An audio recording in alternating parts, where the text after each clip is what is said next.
Chintan, the slides, please. Chintan, your slides and mute everyone, and we'll go with I'll the mute everyone.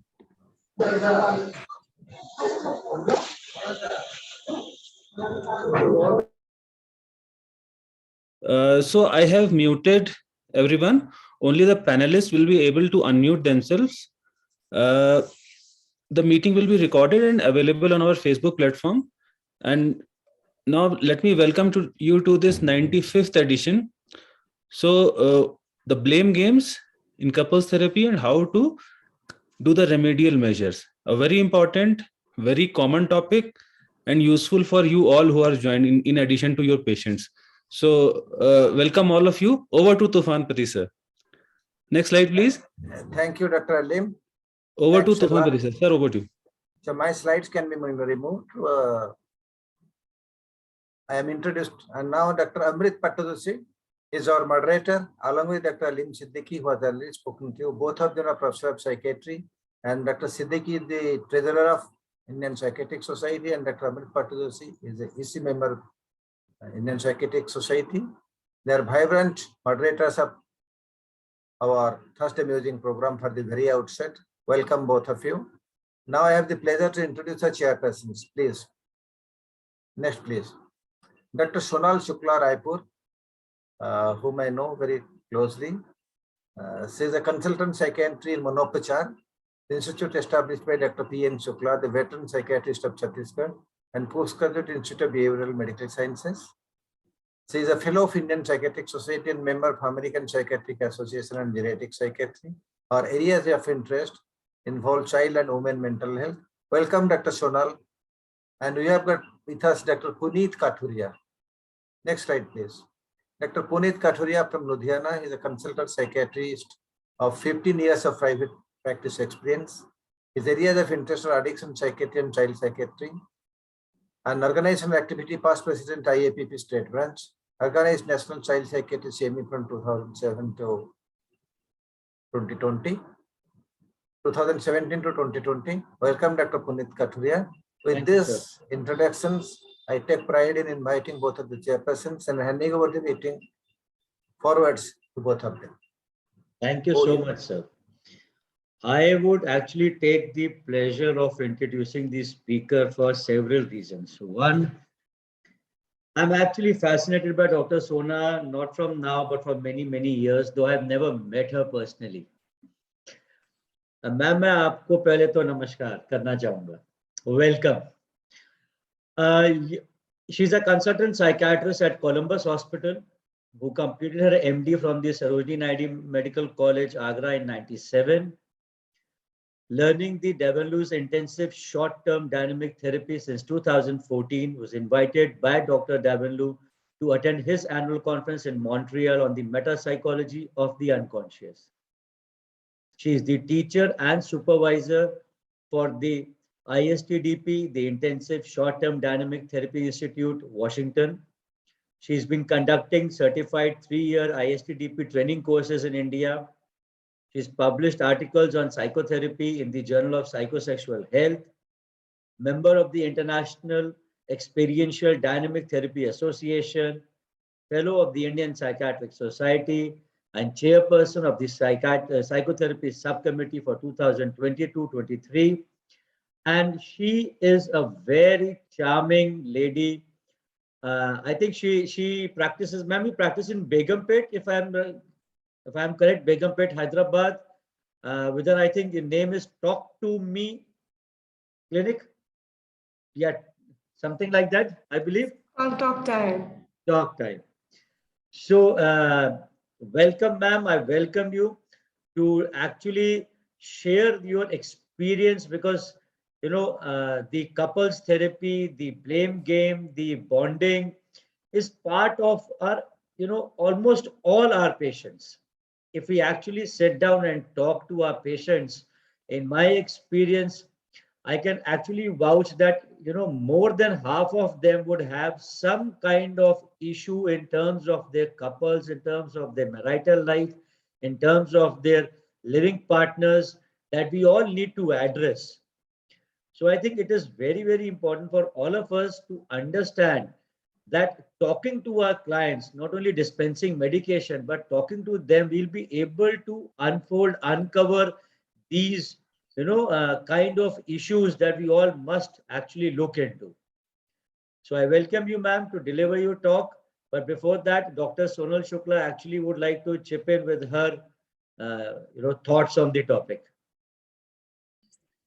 Thank you, Dr. Puneet, for such wonderful introduction of Dr. Sona, ma'am. I am also actually very fascinated in looking. Can you hear me?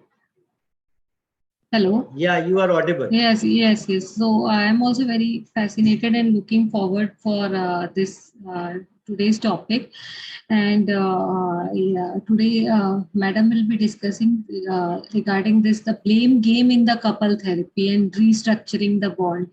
So I think it will be very helpful for everybody who has joined this, because I have experienced this many times, that the couple in front of me sitting together and and fighting actually with each other, and I am like wondering what to do next and how to stop them, or this is very problematic in day-to-day practice.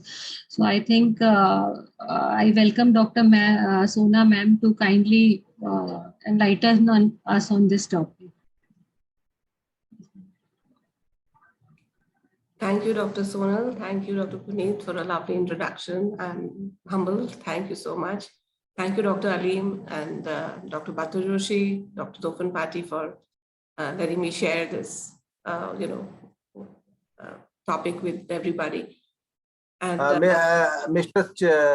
Chintan, please stop sharing the costume using screen, and Madam will share her screen. So, yeah.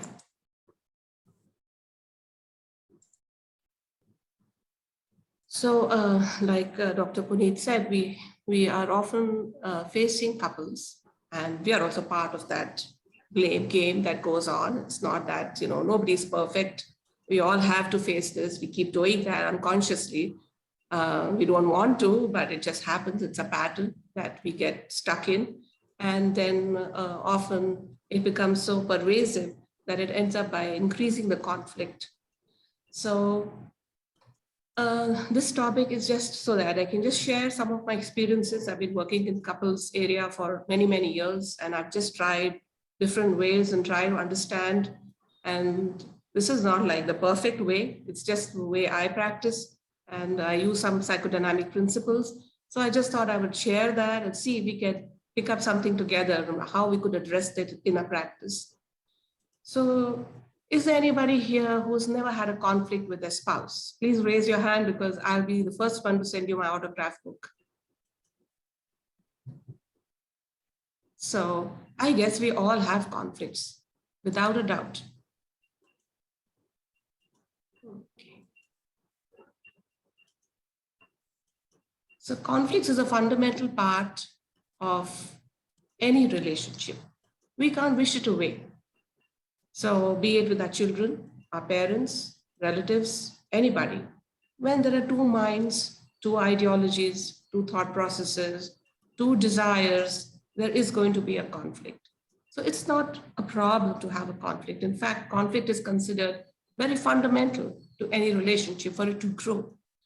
So the problem is not the conflict, but whether the partners have learned more adaptive coping skills as children to resolve conflicts with more mature defenses, which encourage them to become assertive, to reflect, to be curious. Now, the idea here is not to blame anybody. It's not to blame people for blaming others. That's not the idea here, because we all do it all the time. The idea is to just understand if we can move from a position of blaming to something more adaptive, because we know what happens when we blame others. When we blame others, there is a reaction. And when there's a reaction, it aggravates the problem. So we don't really find a solution to the conflict. We just get tied up in more and more disturbance.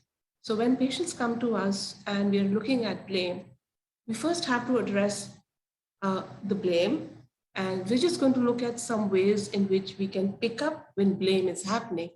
and see if we can pick up one or two skills along the way today to be able to address blame when it happens in front of us. Now, patients seek to help because they are stuck in a loop. They are stuck in a pattern they learned when they were little. Mommy blamed you. You even see little children who are playing in a park, and if suddenly, somebody comes and says, who did that? They'll point the finger at another child and say, he did it. So it's something we learned. It's a coping style. It's a coping style in relationships. Now they're not consciously doing it.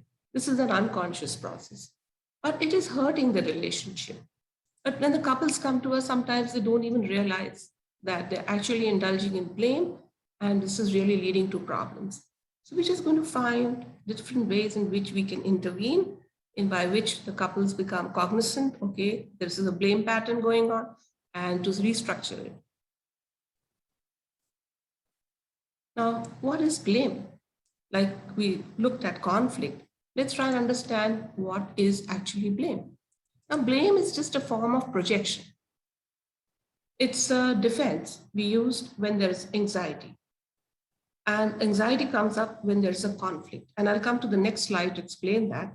But what happens with this kind of a pattern of defense is that it leads to self-sabotage. It leads to destruction of the relationship. And unfortunately, it's sometimes unconsciously encouraged by parents and society. It's the neighbor's fault. It's the doctor's fault. It's the lawyer's fault. It's the government's fault. The roads are not repaired. We're paying money, but it's somebody's fault. So this is something we do all the time, but we do it unconsciously. We just learned it. So let's understand what really happens when there's a conflict. So two partners meet, there's a difference of opinion, leads to a conflict. Now, what will happen if we have a difference of opinion? It's going to lead to some emotions. Usually, the emotions would be of anger. Now, what happens when we have anger towards people we love? Yeah, it's frightening.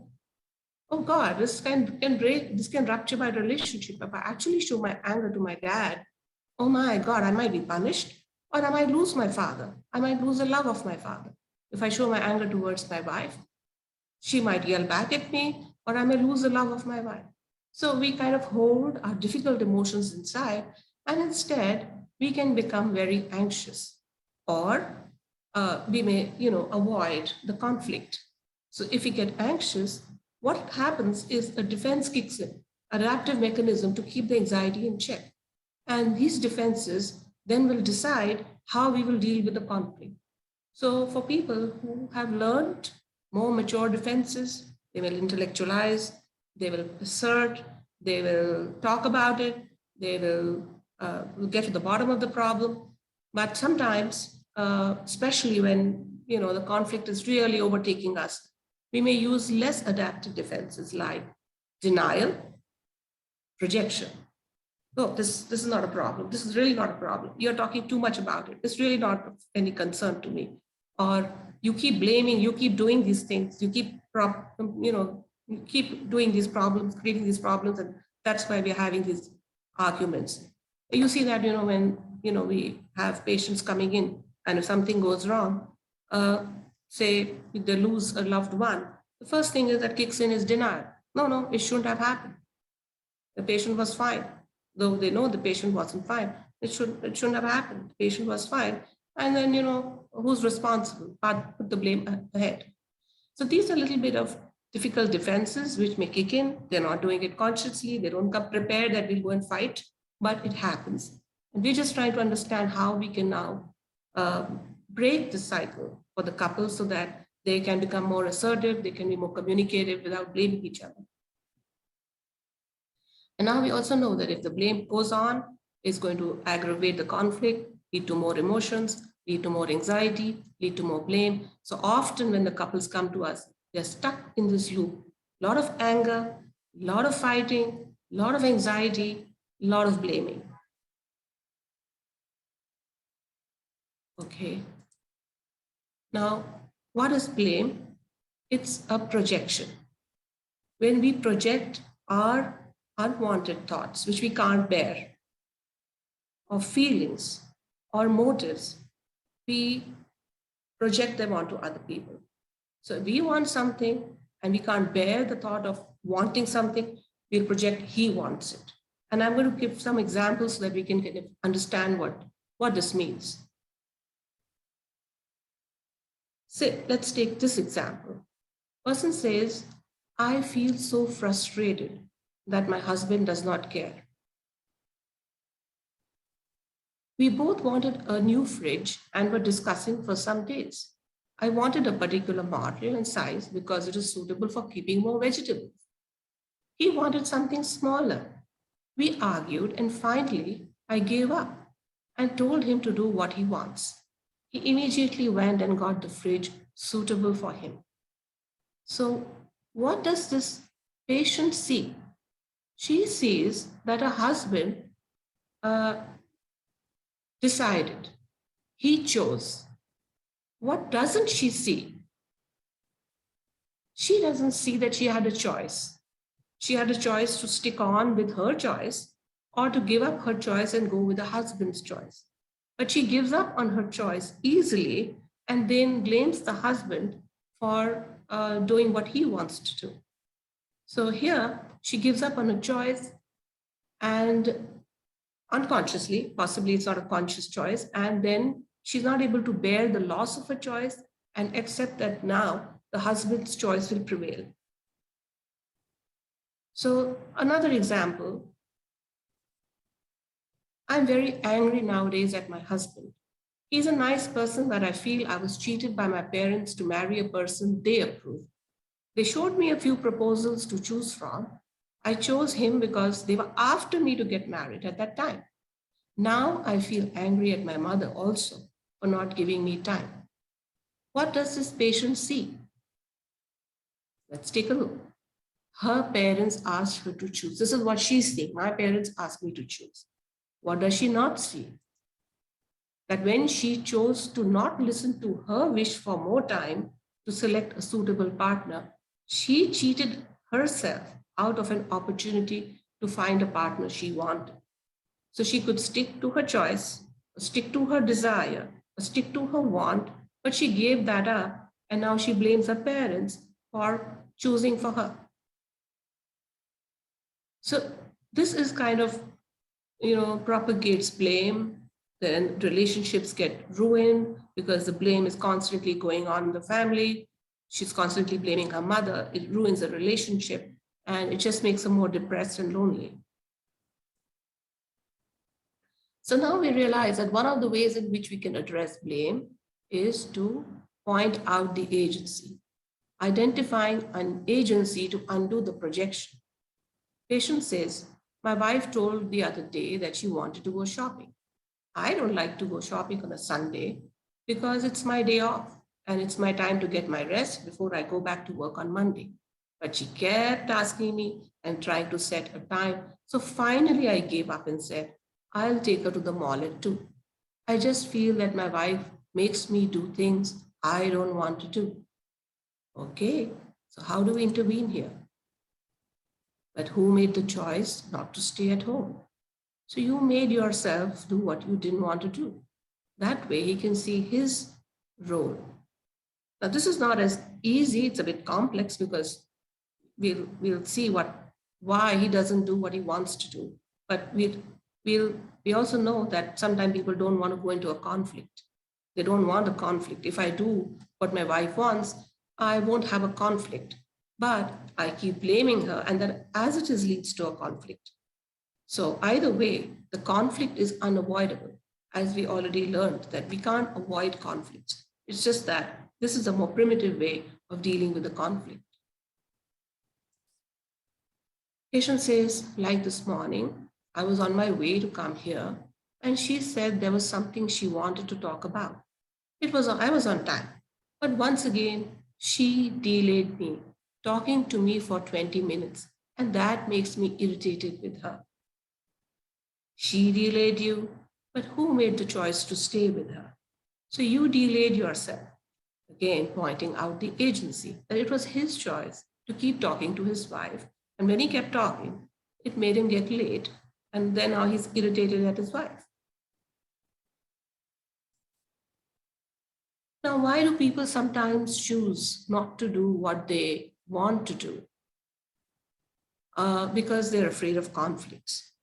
Sometimes we also encounter people who blame reality because they don't want to face reality. Why can't everybody be, have money? Well, everyone doesn't have money. Why can't the world be kinder? The world is not really kinder. Why can't things be easy for me? Because things aren't easy for you. So the reality is nobody wants reality to see reality. That's why Walt Disney made some very successful movies, because he kind of transports you into a world of fantasy. And there are no problems. If there are problems, they're easily solved. There's music and there's imagination. But in the real world, there's this reality which we have to get up to face. Who wouldn't want to, get up in the morning and be sitting in Las Vegas? But then when we get up in the morning, we really have to go to our OPDs and open the office and then start working. So that's reality, and we can't change that. But sometimes when reality bumps into our fantasy, we get angry at reality for showing up. Sometimes we blame and bully people into agreeing with us, so we don't have to deal with a different mind. Why doesn't my son take mathematics? Why does he keep wanting to take Hindi, for that matter? Yeah, because your son likes Hindi more than mathematics. But we don't want to accept that he has a different mind. Why doesn't my daughter choose gynecology? Why is she taking up psychiatry? I don't want her to take up psychiatry because she wants to take up psychiatry and not gynecology. That's the reality. But we, kind of just keep wishing, and then problems come because we are wishing for a fantasy and we're not accepting the reality. And then what we do is we blame. Oh, my daughter doesn't listen to me. Oh, my son doesn't listen to me.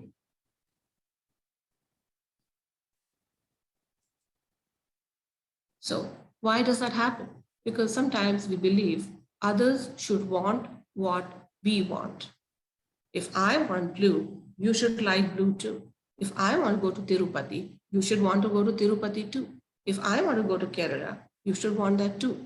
No, that's not true. People are different, minds are different, wants are different. Conflicts shouldn't exist, but they do exist because we have different choices. And if they exist, I don't want to face them. We don't want to face those conflicts, but we have to because they're part of our life. They're part of our reality. They happen every day.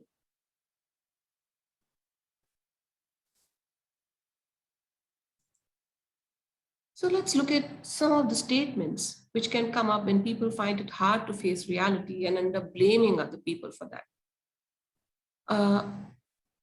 Okay, so I give up on my choice to do something. I blame my wife because I'm afraid there will be an argument.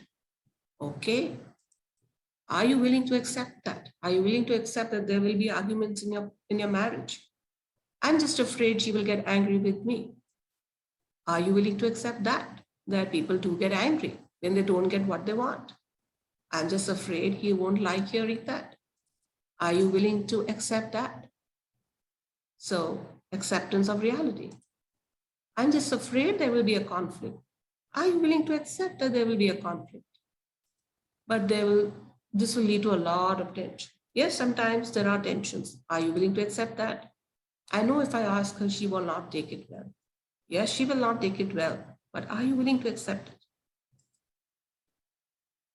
Yeah, it helps patients deal with reality.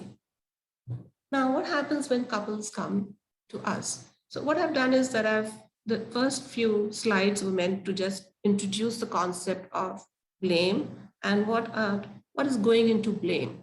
One, ownership of the agency, and second, not facing reality.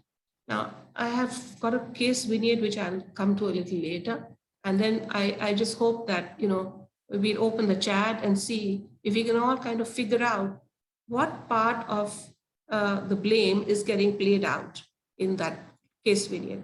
So before we go to that, there are some things that we as therapists know that when we have patients who come with blame, One, we'll have to look at what we have to do. What are we supposed to do with so much blaming going on? Second, countertransference. How are we feeling? Often, subtly, people are sucked into the blame game. Even as therapists, we get sucked in and we say, okay, this one is the one to be blamed. This one is the one to be blamed. Both are to be blamed. Mother-in-law is to be blamed. Father-in-law is to be blamed. So we kind of get sucked in, and we may also take sides in the blaming game. So one of the things which happens is to just be careful of a countertransference, because this is a pattern and we don't want to get sucked into it. And one of the examples we have is of Amber Heard and Johnny Depp, the divorce. And it's like the whole world is now set into blaming either Amber Heard or Johnny Depp or each other or the lawyers or the witnesses. So we see all this big, problem happening with everybody involved in the blame game. Two people make a relationship. So the question we ask ourselves as therapists in therapy is, what are these two doing in this relationship that it is stuck in this blame game? How is each one of them contributing to the problem? What element of the blame needs to be addressed for each? How can I keep myself from falling into a trap of judge and jury here and continue to address the relationship? So for the therapist, it's to be the observer, watch the pattern objectively. If you notice yourself getting irritated, you may be unconsciously getting sucked in and taking up the role of a blaming parent. And it's natural to be stirred if you have seen relationships, and we see it all the time. It's all around us. We do it all the time too. So where blame was expressed, and often unconsciously the therapist may get sucked into it and take sides. Often just listening and observing initially models a new way of communicating to the couple, to listen rather than blame. So as we observe, some of the questions which the therapist might consider: how are they relating to each other? Is it a blaming kind of relationship? Is it a controlling kind of relationship? What's the kind of a relationship which is playing out here? What is their area of conflict? Often when the blame is so much, you hear the noise, but you don't really understand what is the conflict underneath. What has caused this? So what is their area of conflict? Is it about money? Is it about relationships? What is it about? What is each one of them doing or saying that is aggravating the conflict? What would they actually like to say if we kept the blame out? How can I help them notice this pattern without sounding like a judge? What interventions would each one of them benefit from? What should I do now technically? And as I'm watching this blaming going on, what am I feeling? Can I keep a check on my emotions here? Can I keep a check on my anxiety or anger or whatever emotions come up? Or, I feel like blaming them too. So what we're going to work is to see if we can identify this relationship the way it is right now and help them to relate in a more constructive way. So why this comes up is because, most of us have learned a way of relating according to our attachment styles, which were prevalent in our childhood. So you could have a very secure attachment, or you could have an anxious, avoidant kind of attachment, or you could have disorganized attachment, and different kinds. There's so many now worked out, but you could have a particular kind of attachment. And what we want this couple to do is come to a more secure bond between them.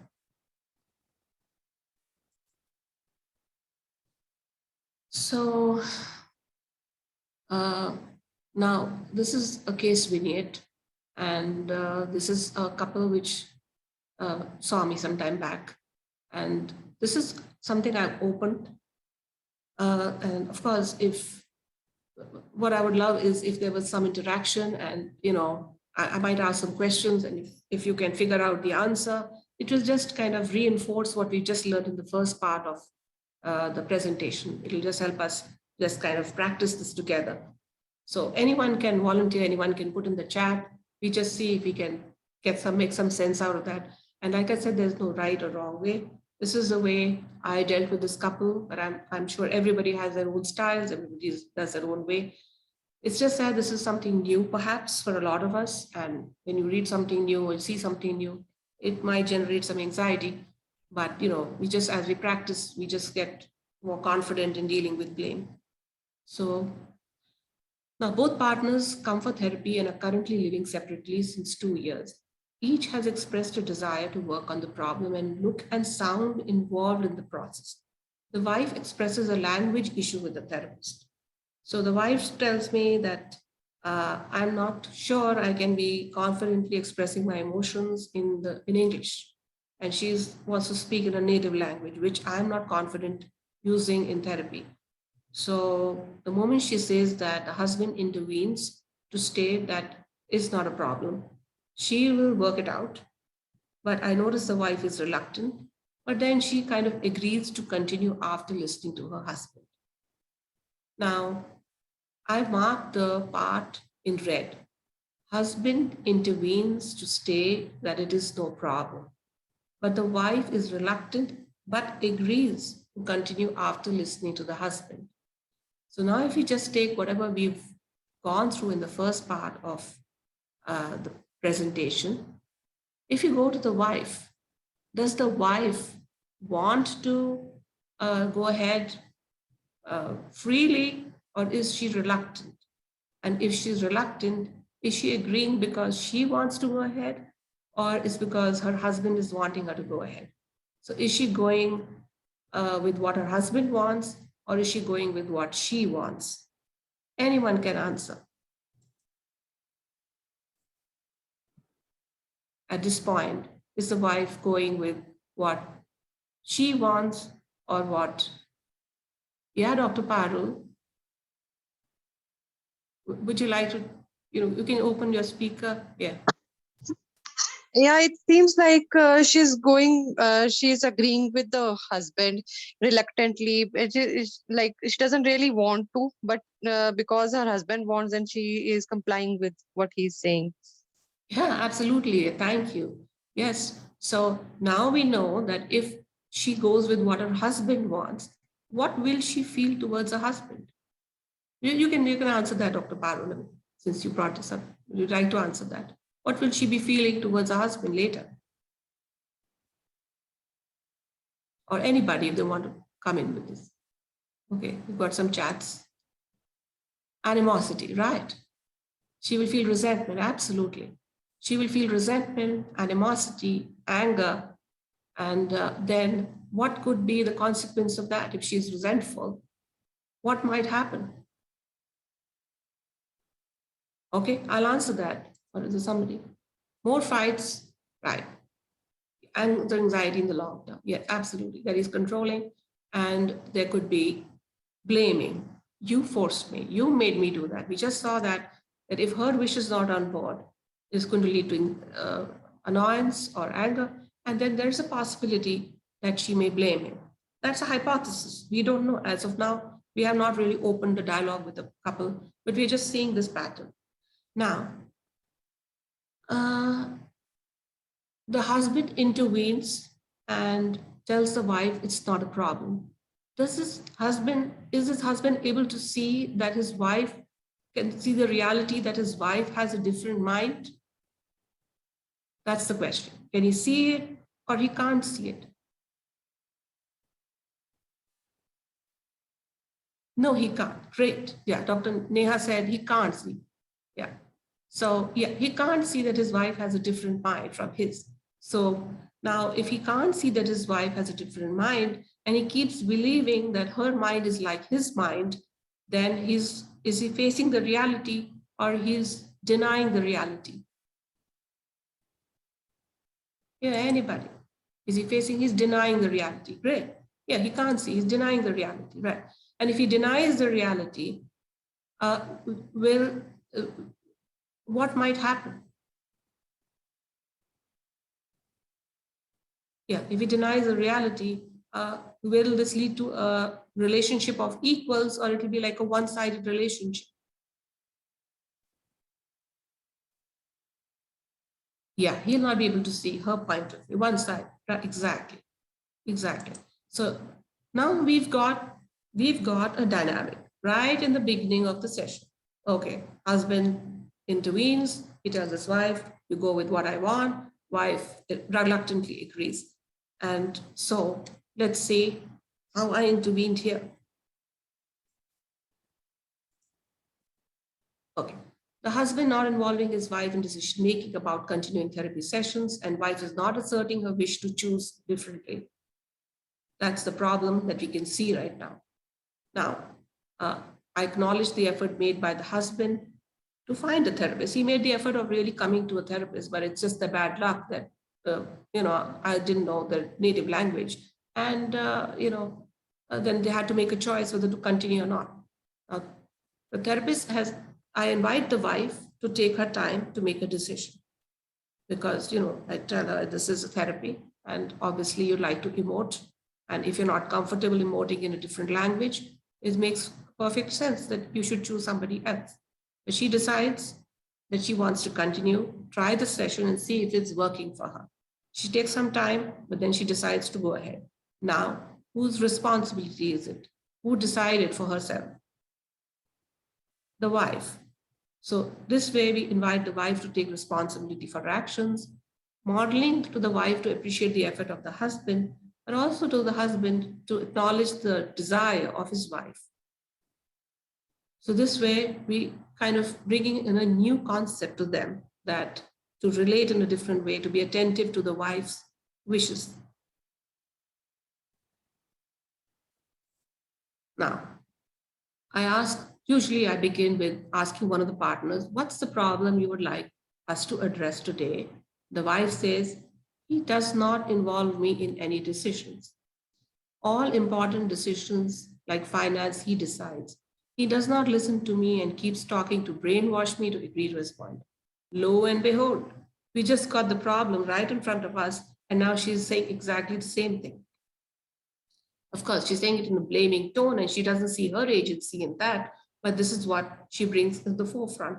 Yes, there's a problem in the relationship because somehow this wife is not getting to have her say. We don't know why, but now the problem looks like the wife is not really speaking up much. So now that we see, now one of the things that happens in any therapy is there can be an assumption, there can be a fact.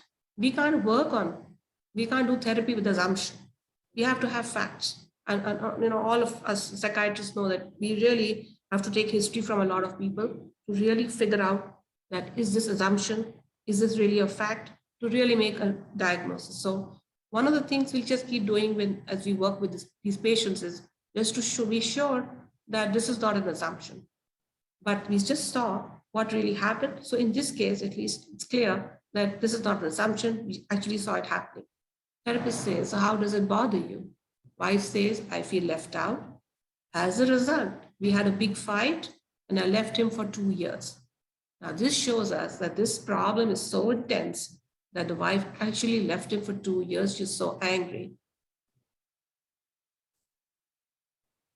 Now, when I ask the husband, what's the problem at your end? What is it that you want to work? He says, I want her to talk more with me, but she cuts me out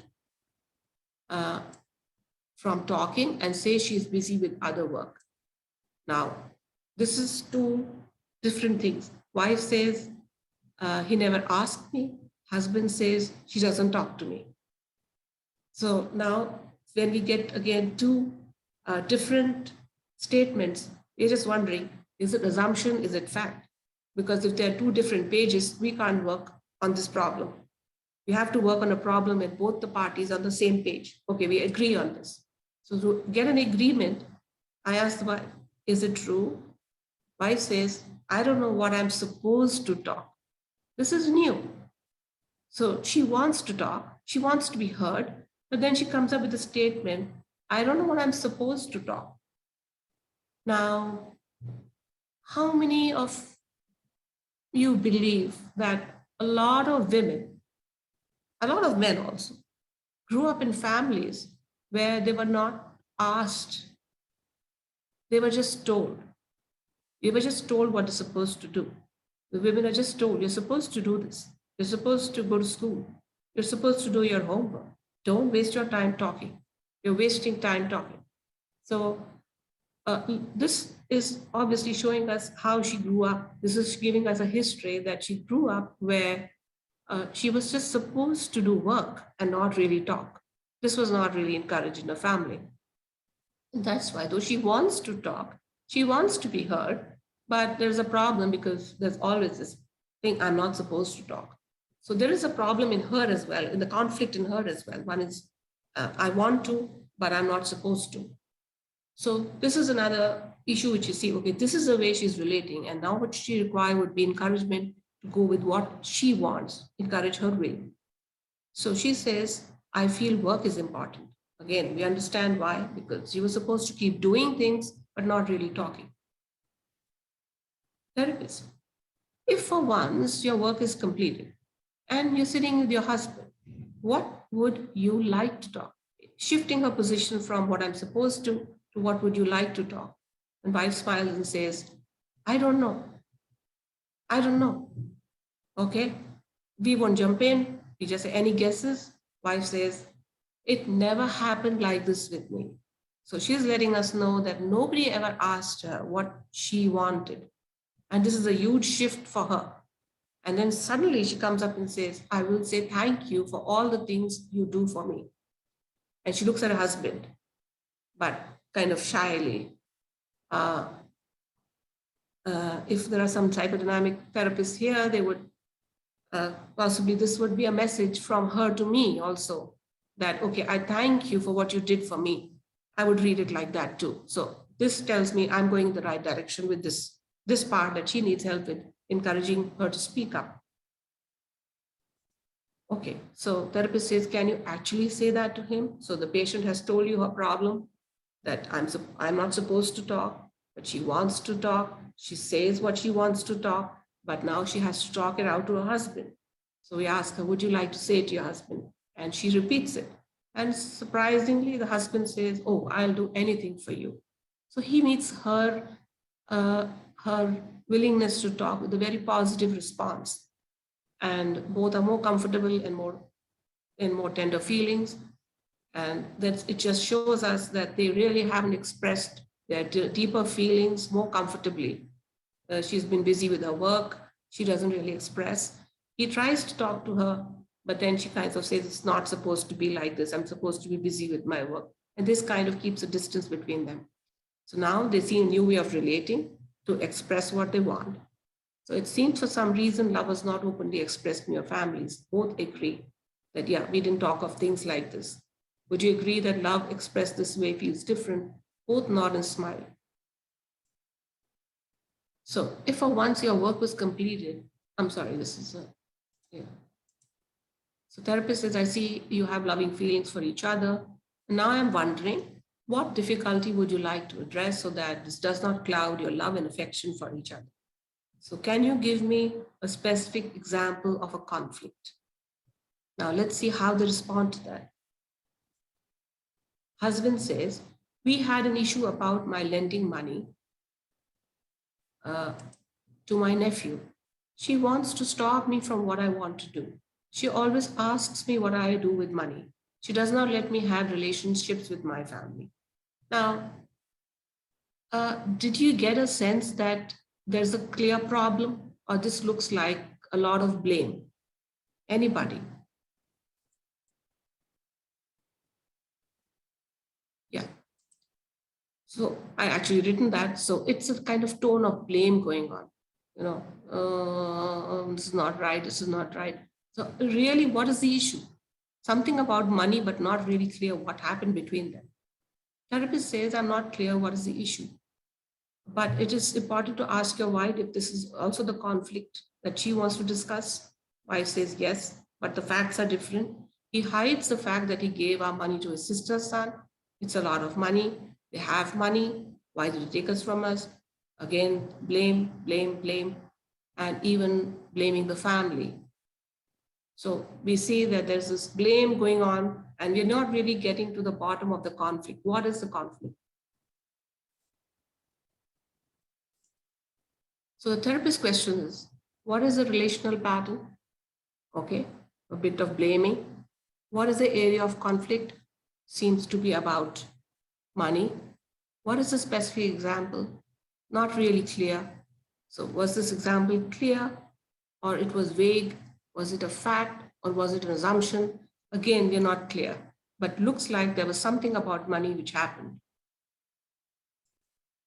So now what's our task? Point out the pattern of blame.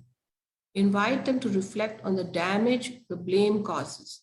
Intervene each time the blame comes up, and get clear about the example, conflict, because the conflict is the one we have to get to, and help the patients to deal with the conflict in a different way.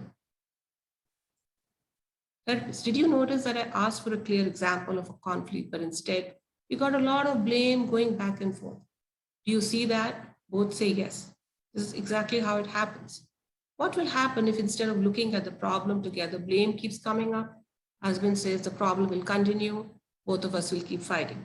So now we point out the blame, show them the price of the blame. What will happen? We'll keep fighting. Yes, we see that. So can we be more attentive whenever blame comes into the conversation? Both of them say yes. So husband says, so I know my wife does not want me to give money to my sister's son, but I give it without telling her. Now, it's open to everyone. The patient says, I know my wife does not want me to give money to my sister's son. So can he see the reality, or he can't see the reality? That's the question. Anyone? Does the patient see the reality? That he can see the reality, right? He can see the reality. Yeah. But does he do something about it? Does he face the reality? Or he ignores the reality?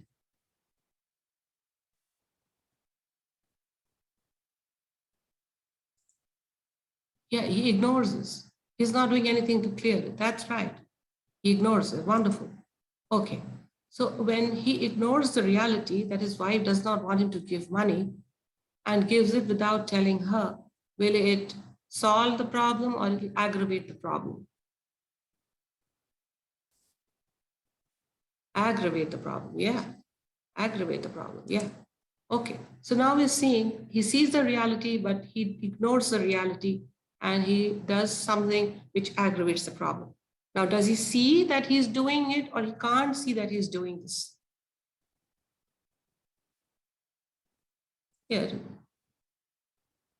Exactly. He's ignoring it because he's afraid of a conflict. Wonderful. Yeah. Great. Yeah. Right. So we will need to help him see this. That's where we will be able to stop this. So he knows she has problems with giving money, but he ignores that fact and he is contributing to the problem. And so what is he doing which is not working? Patient knows that she does not want to give money, but he chooses to give the money and he doesn't tell her. Thus, he creates the condition to arrange for a severe punishment by her. And that's why she left him for 2 years. But now he's blaming her for a reaction rather than acknowledging how he set up his punishment at her own hands. So that's where we will have to help him. The wife comes and says, they have enough money. I said, first pay for the house we are buying. He is not taking enough interest in paying off the loan for the house. So her husband has no interest in paying off the loan, which she has secured for the house. So does she see the reality or she ignores the reality? Yeah, anyone? Yeah. He ignores and projects his unwanted thoughts by blaming her for not letting him do that. Oh, wonderful. So, yes. She sees the reality, but he projects his unwanted thoughts by blaming her for not letting him. Wonderful. Okay. So she sees the reality, but she's not really attentive to that. She's not facing the reality. She wants a fantasy husband who will keep paying off the loan to her. Paying off the loan to the house. So wife knows that her husband is not interested in paying off the house loan taken by her, but she does not face the reality in a way, expecting him to do what he does not want to do. And then she blames him. So now you're seeing, okay, this is the problem with the wife, not able to deal with the reality. Husband is not able to deal with the reality. And he also projects his desire and then blames the wife. Husband says, I wanted to help my nephew, so I gave him without her knowledge. Now, does he see how his behavior is contributing to his problems? We already discussed that. No, he does not see how his choices are causing the problem for him. So how does one intervene? So when you choose to help your nephew and not your wife, what will happen to your relationship? Husband says, problem started between us. I never saw it like that. So now when you show him his choices, he starts seeing that, okay, he has a choice. So what will be the quality of the relationship you can expect? He says, angry and without trust. But I told her that my sister was suggesting to hide it and do it. Now, what does he do? Does he take ownership that he hid it, or he blames his sister? Yeah, anyone can respond. Does he take ownership or blames the sister? Blames, right. So let's see what we can do here. He's blaming his sister. So how do we respond to that?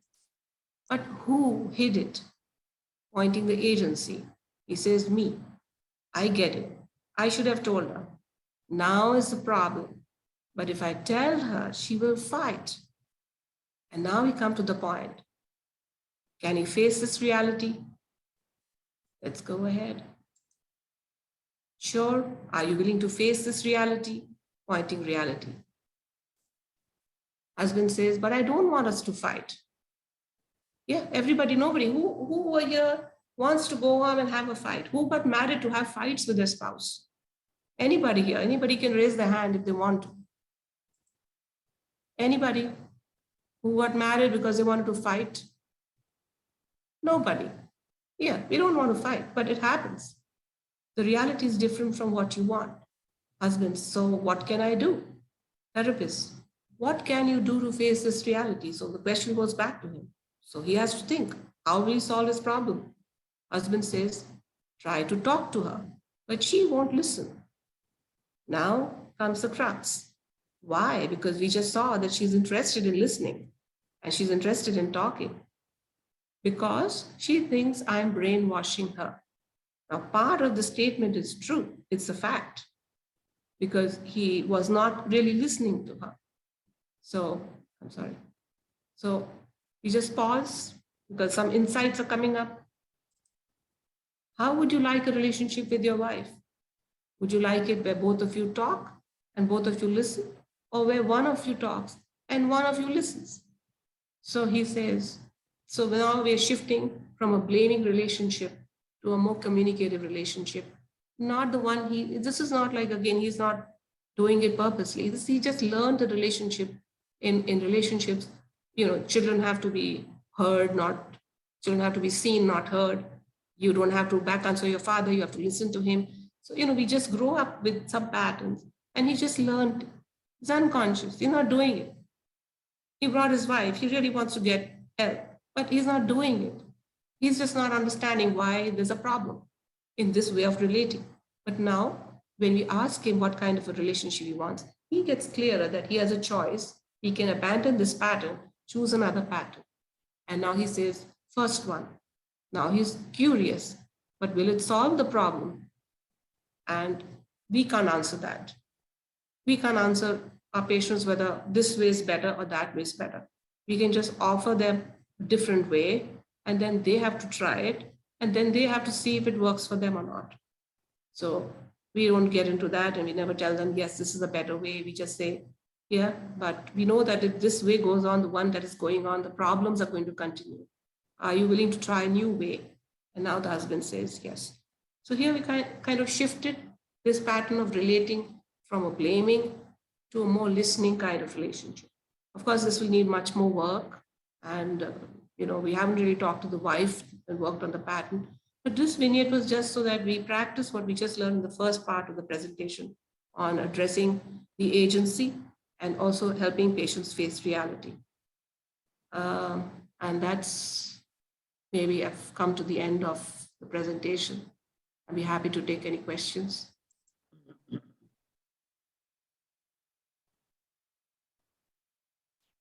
Thank you, Dr. Sona, for such a learning experience, I believe.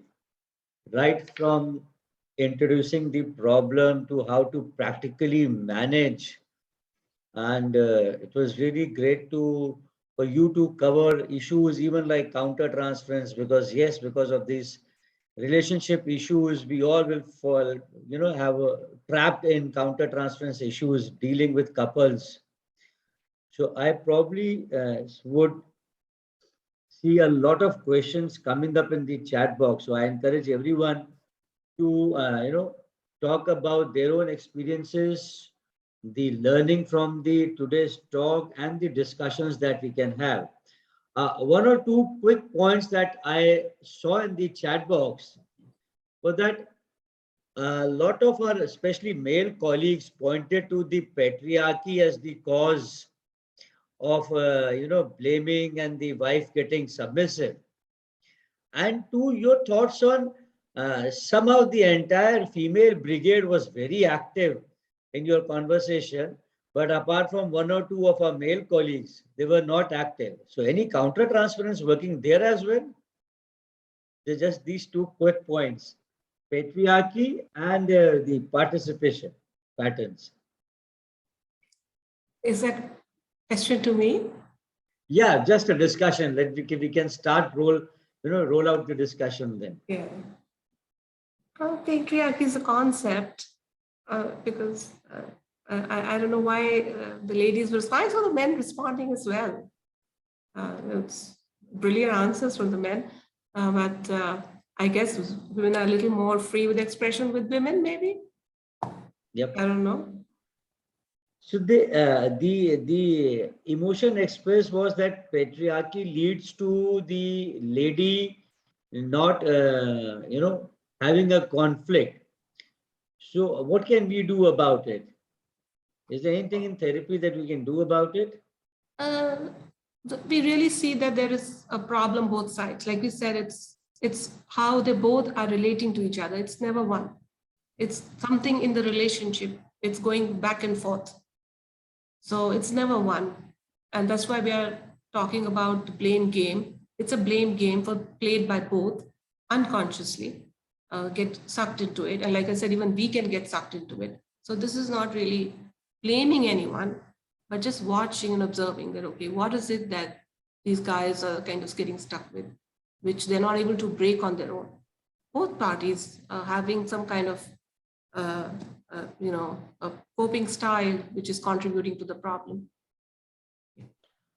Dr. Reshma has expressed a concern about any specific experiences you have dealing with narcissistic, people with narcissistic traits, and how difficult things get with them during therapy. Actually, narcissism is present in all of us to some extent. In some people, it gets a little more difficult to break off the patterns, but all of us have that. I mean, who wouldn't be? I'm sitting here, I'm looking at my face again and again. Okay, my hair is all right. So there's always narcissism. We spend time in front of the mirror. But some people kind of get stuck a little more with certain traits. But then there are nice techniques now where, depending on the presentation, we can apply certain tools in different kinds of personalities. So now we are also dealing with how we can deal with certain kinds of traits, like maybe devaluation, which can come up with a more narcissistic end of the spectrum, denial, and sometimes even projection. So these kind of basically defenses, which we'll have to work with in a very different kind of style compared to other groups of population. Yeah. And there's a concern by Dr. Varad. She says, in domestic violence, when the couple still want therapy, how would you assess the motivation to change and where to draw the line?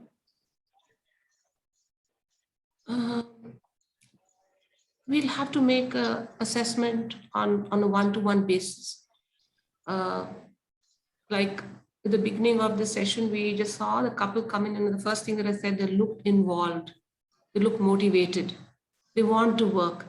So we just have to be clear that this is a couple which wants to work. If somebody wants to work, where there's a will, there's a way. So first we'll have to see, like the thing was about motivation. We'll have to just keep an eye on how sincere and how involved does the patient sound. And that will also, your countertransference will help you with that. Some signaling from the patient will help you with that. And even talking to the patient as to what you want to achieve going forward. If he really comes out with a goal, you get a better idea. Okay, this man looks like he's serious. He wants a better relationship. So there are some tools that you can use to make an assessment. We may be wrong, we may be right, but we just have to watch as we go along that is it working? Is this really happening? But to give everyone a chance. Right. Soma, I have myself. Thank you so much. Actually, I have this question always comes to me. Like in couple, generally there is one couple which get very cold, like they don't want to talk for weeks together, and one is generally very active. They say कि आज ही सब problem solve करके we should go to sleep. So, what would you advise in such case? Should they change their pattern or they should? Yeah. Exactly. So Dr. Sola, what is Yes. the wife wanting? She wants the problem to be solved in 50 minutes before they fall asleep. Is that reality? It's a fantasy. Yeah, but then not talking for weeks together might even aggravate whatever they were previously.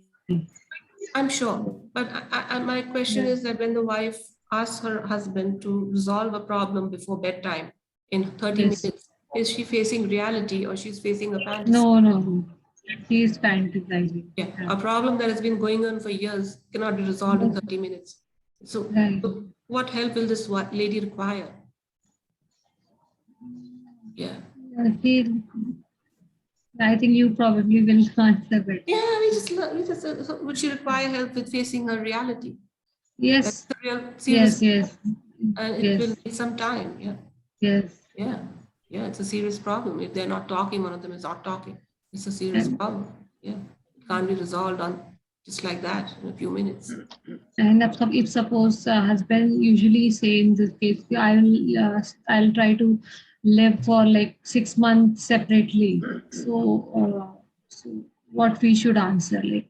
Yeah, that's the reality. Her husband doesn't want to stay with her for 6 months. She has to face that reality. Okay. Yeah. So we have to make them face the reality every time. Yeah, that's the reality. He doesn't want to stay. What does she want to do when she sees this? Dr. Sona, we have a few questions on the chat box. The underlying theme is they want to ask, like, if we have the examples that you gave in that the couple both were motivated enough to, take therapy sessions.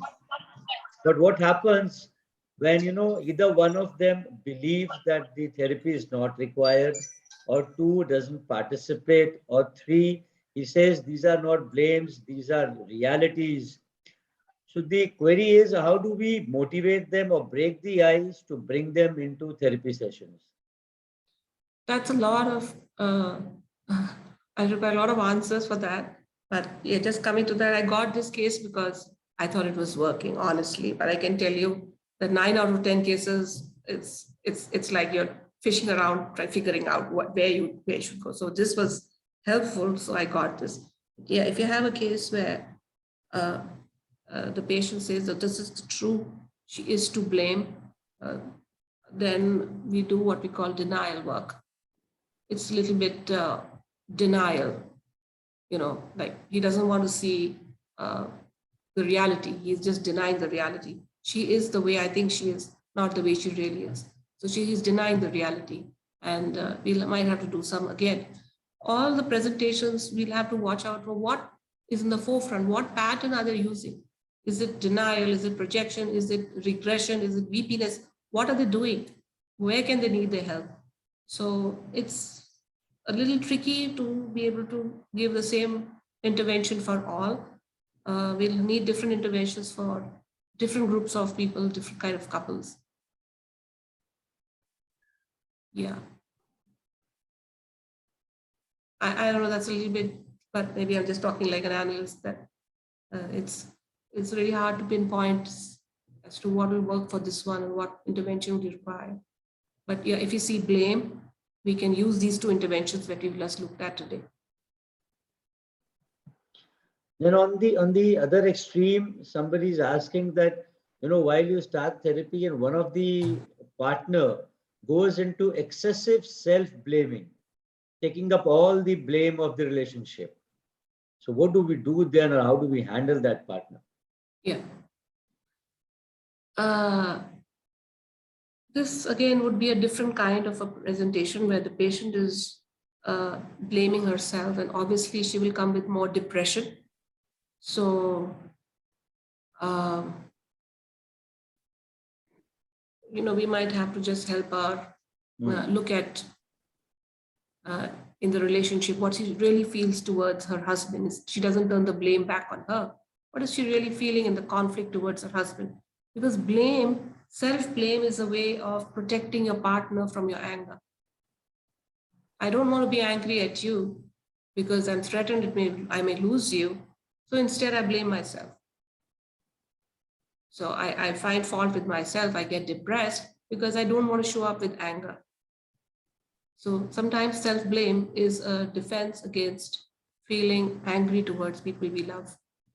Instead of me getting angry towards my mother, I say, I'm the bad girl. My mother shouts at me, and I say, yeah, it is my fault because I don't want to lose my mother. I don't want to get angry at my mother. I love her so much. So it's a kind of gift that the lady is giving to her husband by blaming herself instead of blaming him or even getting angry towards him. So she'll require, again, a little different kind of intervention to help her place the anger where it belongs, not really anger in the way that, okay, I'm going to shout at him, but just to at least acknowledge that this is anger which goes outward and it shouldn't be going back on her. So self-blame is usually a way to deflect the anger back on yourself rather than it going out towards your partner.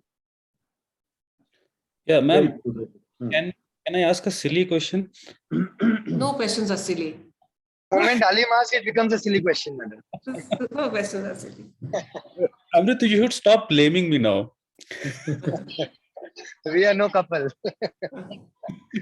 Ma'am, is in any way the blame game adaptive in some circumstances?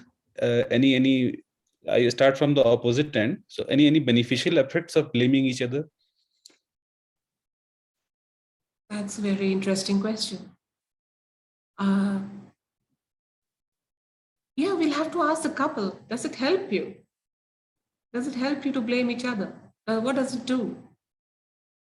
That's why we ask the couple, what does this blaming do? What is happening? So we really get to ask them, because some people sometimes say, I'm fine with what I'm doing. This works for us. And if it works for them, we have no right to find fault with it. It's fine. If they're fine with it, we're fine with it.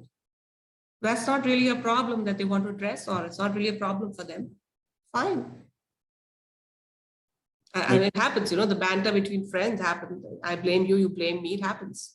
And it may not be a problem in some cases. It is always on the Thursday musings happening. So,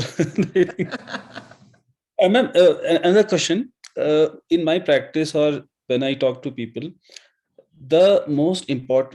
one of the most important things would be those who actually need to consider this blame game. Actually, they are not acknowledging it. And it is the most difficult part to get them to acknowledge that you're actually attending to such games. When you start, so that is a very difficult part, trying to make a rapport, trying to bring this point to the table that you're actually blaming, and this is causing further problems. So I think one of the most important thing is those who need this help are not aware, and those they might refuse it most, and because of that they have landed in this problem, maybe because of the background profile, personality profile. So your take on this? Yeah. So how to address the persons who are not actually involving? Suppose I point it out and they drop out, or uh, they shut down. Okay. If a patient doesn't see the problem, obviously we can't treat it. So there's something in operation which we like, let's say the only thing, if they can't see the problem, it's not that it doesn't exist, but they can't see it. And if they can't see it, then I would say there's some denial operation. So what I might use is, so you notice this blame game going on, this blaming happening. No, it's not blaming. Yeah, maybe then, when you call each other names and you say it's her fault, it's not a problem for you. Maybe it's not a problem. That's fine with me if it's fine with you. So what we do is we do some kind of denial work with them, which we call mirroring, because if they don't see a problem, we can't treat a problem. And for them to be able to see the problem, we have to mirror their denial. So we usually mirror the denial and say, okay, we got a problem for you, it's not a problem for me. And when you say it's not a problem for you, then the problem rises in the mind. You don't think it's a problem? So you might find some anxiety rising in them, or they might keep arguing with them for a little while till some anxiety rises in them. So the point I'm trying to make is, if the patient doesn't see it as a problem, we can't treat it. And it's possible they leave your office because they don't see it as a problem. And that's where your own judgment of the couple, that can they see this problem? Are they aware? How aware are this? What's really going on? That will decide how you will deal with this patient or the couple. And you're right. If they don't see the problem, we will not investigate it. We will not work on that. We'll work on something else, whatever they come up with. This Okay, is a couple which could see the problem. Then they are doomed, or what? Any alternative thing to do with them? I could just say it's tough. It's a tough case then. Yeah, it's a tough case. We have very complex problems also. It's a tough case. But I guess your current instinct will guide you. What's next? What can you do next? But obviously, if they don't see this blaming as a problem, we can't treat it. That's for sure. Possibly you'll figure out, is there something else that they want help with? Dr. Neha has raised her hand. So can Dr. she be Neha. allowed a question? Yes, yes. Neha, please go ahead. Hi, Dr. Sona. Hi, Neha. Thank you so much. I think this presentation was extremely insightful. I just wanted to ask Dr. Sona, say sometimes when couples come in, right, it's not really about that both of them can be right in their own ways, but there is like a disagreement in terms of how they are thinking. Say, using the context of your example, the husband wants to lend money to the family and the wife isn't okay with it. So, and there is no other house loan and things in the background. So then do we work on both of them accepting the reality of the other, or do we kind of help them reach like a more balanced resolution, or ask them to kind of resolve? Because a lot of times I hear couples and there's no really right way to go about it. I agree. We can't decide what is the right way for them. We just encourage thought. We just encourage them to reflect. That's what we said. The more adaptive skills would be for them to reflect, because we're not going to be their mother and every time they'll come with a problem and I'll try and solve it. It's not like that. It's just encouraging them to start thinking, how will they resolve this conflict? If not this way, then what? Then what? So that they can get more skills. They start thinking.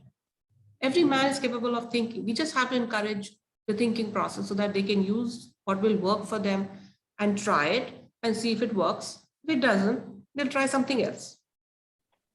So we're just encouraging thought. Okay. Ma'am, there is a question by Dr. Kausar that sometimes we come across couples where husband does not want wife to go outside, do a job, and then all the problems start. Lady wants to defend the thing. And so what to do in such a situation? Oh, okay. So Again, is the husband willing to see the wife's reality that she wants to work? Does the wife see the reality that her husband doesn't allow her to go? Yeah. And this is a conflict, but then when they come in front into the session, we just have to make it more apparent that, do you notice that your wife has a different choice from you? Do you see that she wants to work? So I'm just wondering, how does it sit with you? Just the thought that your wife really wants to work. And then we see what comes up. Oh, she'll neglect my son, something else will come. And we just keep understanding. And how would she neglect him? What is your thought about it? What can go wrong? What are your anxieties about? How could you solve that so that your wife can go and you can also take care of your son? How can we resolve that problem? So we just reflect with them till they come up with more and more solutions. Sometimes we get just stuck in our mind about this is the way. And when we just open the thought process, they can start reflecting on different ways of solving a problem. So I don't know if I'm making sense, but encourage them to think. Yeah. So Continue. Continue. Ma'am, you told that in a previous question that you can't solve a 10-year problem in a 30-minute session. So how long these reflections should continue? These negotiations should continue so that we should know that now we are stuck. We should try some alternative. So any time duration or any Session duration. any things that come in the therapy that tells us that now we are stuck in this point and no point hammering it further. And to go in therapy means for a therapist? Yeah, for a therapist. So how do I as a therapist know that this path that I'm taking is stuck up? Okay. So I'll just tell you what I do. Suppose I feel that things are not moving. I just ask them, it seems that things are not moving. Do you feel that way too? And we're kind of stuck in the same loop. So what can we do differently, which will be more helpful to you? Because it might be that we are also stuck in a pattern. We are stuck in a pattern, we are stuck in a pattern. And we are all stuck and we're not able to figure out how to go ahead. So we might just ask, would you be able to guide me as to what we can do differently now? What can we do which will be helpful to us so that we can move ahead? Where are we stuck? Any thoughts about it? What would you like from this session? So instead of doing something, you may just again invite reflection and thought. And it's okay. Like the patients get stuck, we get stuck too. It's okay. But then we all reflect and then come back. Okay, let's look at a different way. So we can't keep moving at a similar pace. Sometimes we do get stuck. Sometimes we move very fast. One session can be fantastic. Another session can feel like everything went wrong. Then that's a part of life. We make mistakes. We don't get things right. We are not perfect. That's the message to the couples also, that listen, everything doesn't go perfectly. Looks like we are kind of stuck. Affects therapist's personal life if one is doing too much of couples therapy? Yeah. You bet. Okay. Ask my husband. Ban kar de tu. Madam, one question. I don't know whether it makes sense or not. Sometimes couples come to me with a complaint that they have no conflicts, as if the relationship has gone cold. They never disagree on anything. They go their own separate way. How do you manage these things? I have got couples who come and talk about these things. वो अपने रास्ते में हम अपने रास्ते में. The only conflict is we don't have any conflicts. So have you come across such cases? Oh, it's so wonderful. It's wonderful. If you really have no conflicts, that's so great. Your life is so good. But they don't connect. They don't connect. Yeah, and that's what the denial is. Really, why would they come to you, Dr. Amrit? There's nothing in a relationship. Nothing. Yeah. So if they say there's no problem, you say, great. You're such a lucky couple. Nothing is going wrong in your life. That means nothing.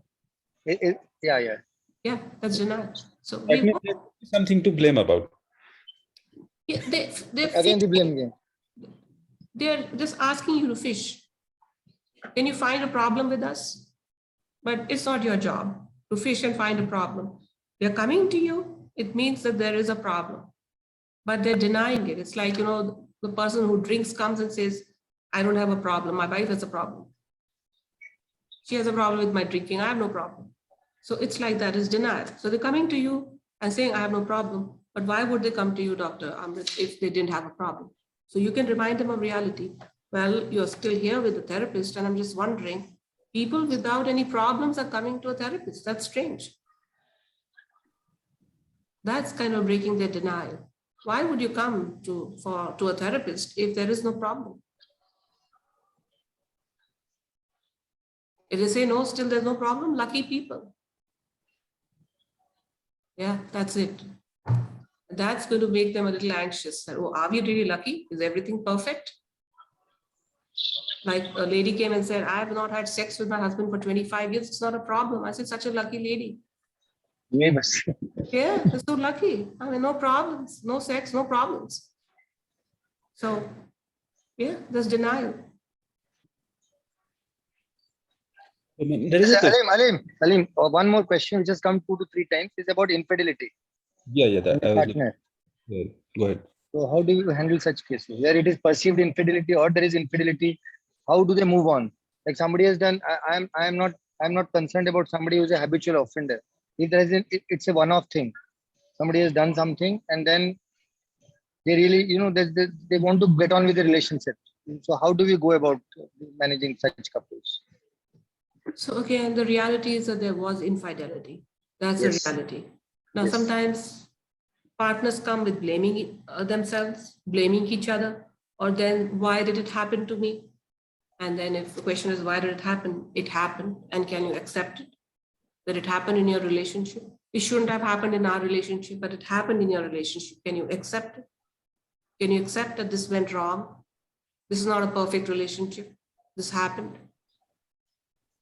What's coming in the way of accepting it? But I didn't want this. I wanted a husband who was like that. That's a fantasy, but this is the reality. Can you accept this husband who you love, but you are also doing things behind your back? Can you accept him in totality? So again, people just want to have a fantasy husband, but life is not about fantasy. It's a reality, and reality things happen. You're smiling. Fantasy husband and a fantasy wife also, madam. Fantasy I think wife. both ways. Both ways. Maybe. Now I have a different take on this question, madam. Actually, I see a lot of couples who are coming where the partner has accepted the infidelity in the other partner. But the person who has done the infidelity is not able to overcome it. I see a lot of cases now where husbands are coming, okay, she has done something, sir, I am very, very fine with it. It had happened, she's not like that. It's okay. Let's move on with the relationship. And the partner is not able to move on with this. Yeah. I get such couples also, madam. And Absolutely. how do you manage such things? Usually people don't want to move on because sometimes they have a fantasy of revenge, or they have a fantasy that I have to change him. So they have this fantasy. We just have to elicit, what is this lady, what is she fantasizing? What does she really want? Where is she stuck? So sometimes they have, how can he just forget it?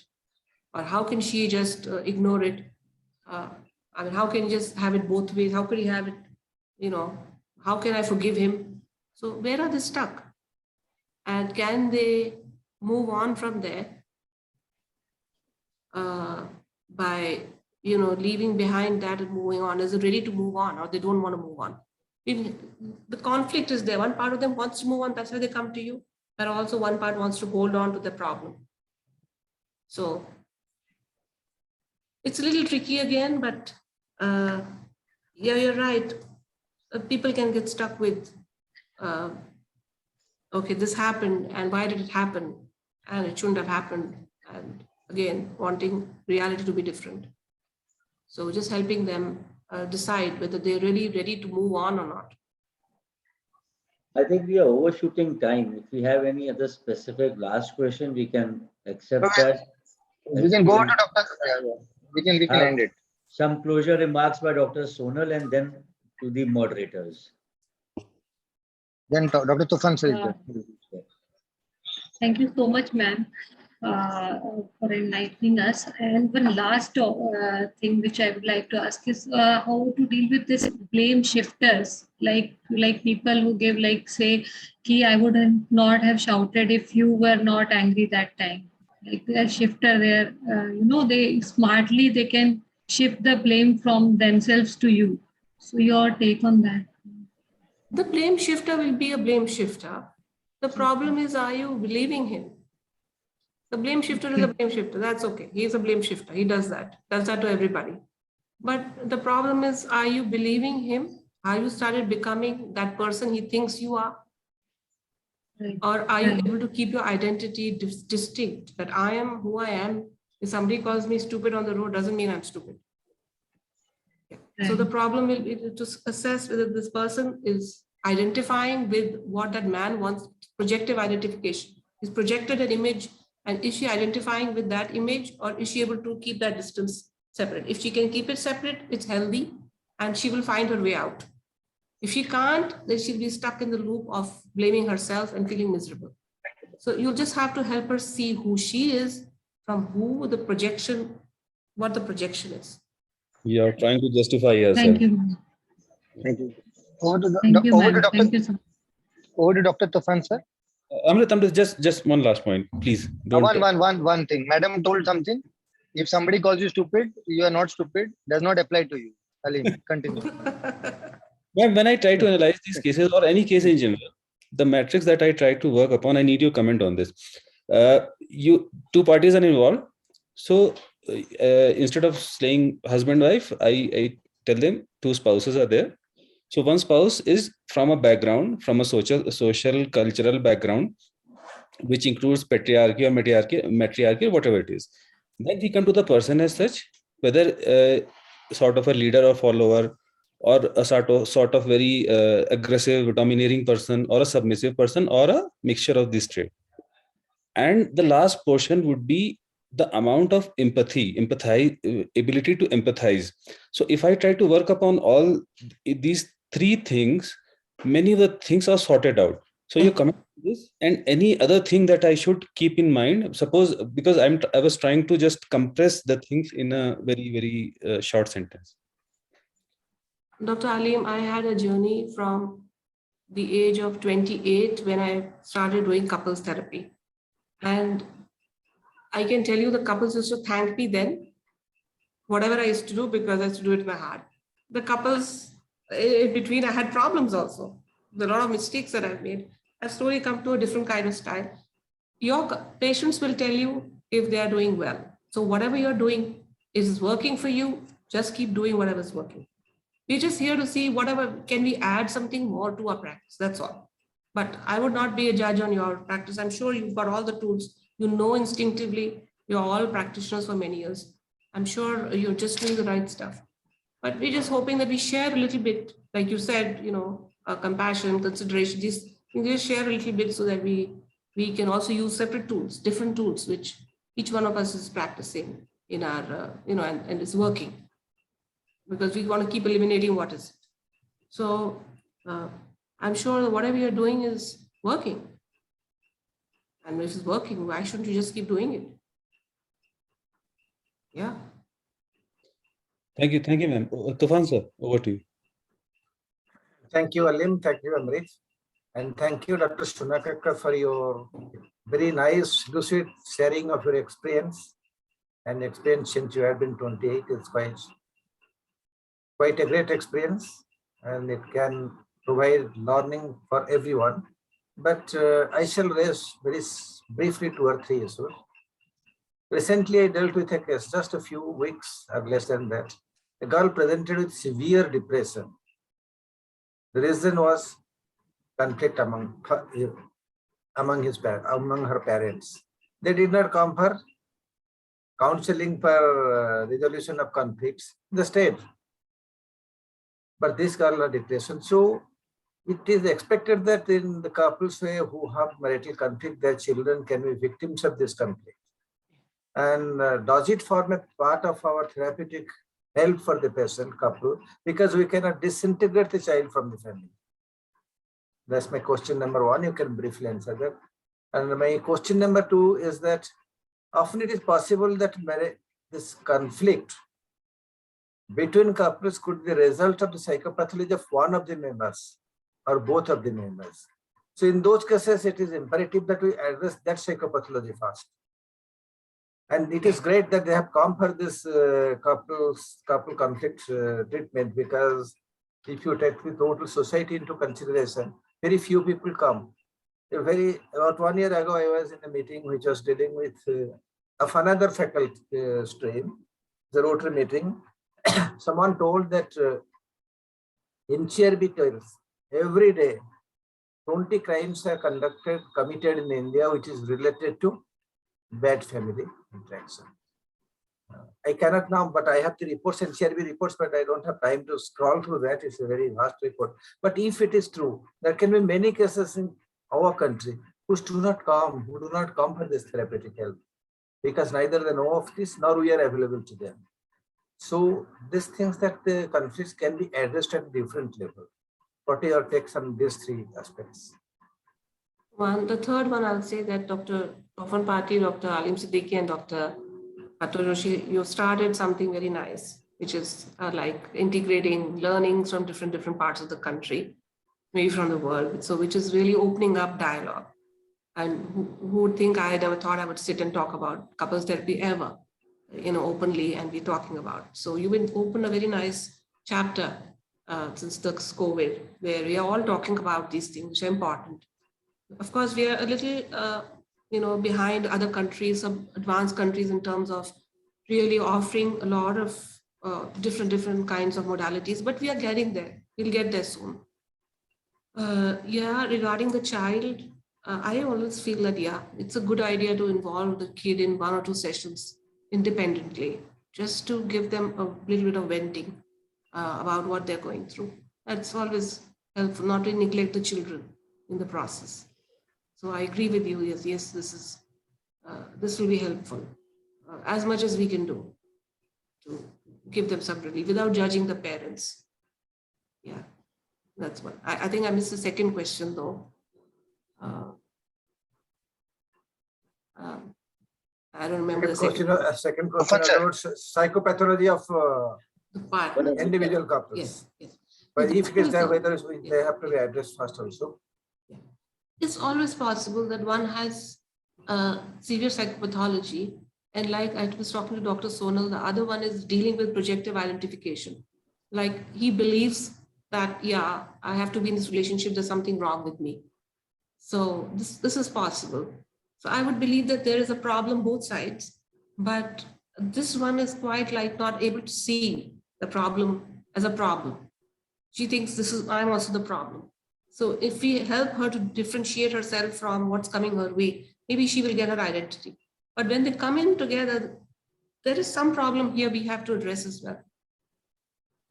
Both will require some assistance. Both will require in the dynamic.